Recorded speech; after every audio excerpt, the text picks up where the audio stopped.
ang gagawin kung aatake na ang China, ang bansang China?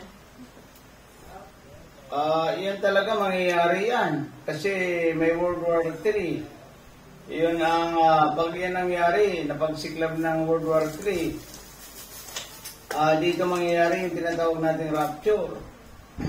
Dito ngayon mangyayari yung tinatawag na pagtatak ng... Mananalo talaga ang China kasi yung China, yan ang magtatak ng 666. Mananalo po yan, Eugene. Kasi ang Amerika at Russia, maglalaban niya, matatalo ang Russia.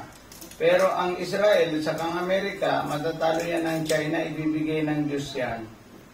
Kasi magra-rapture eh. Yung mga matitira dito, siya lang tatatakan, magtatatakan. Marami ang magpapatatak, pero marami rin ang magpapapugot.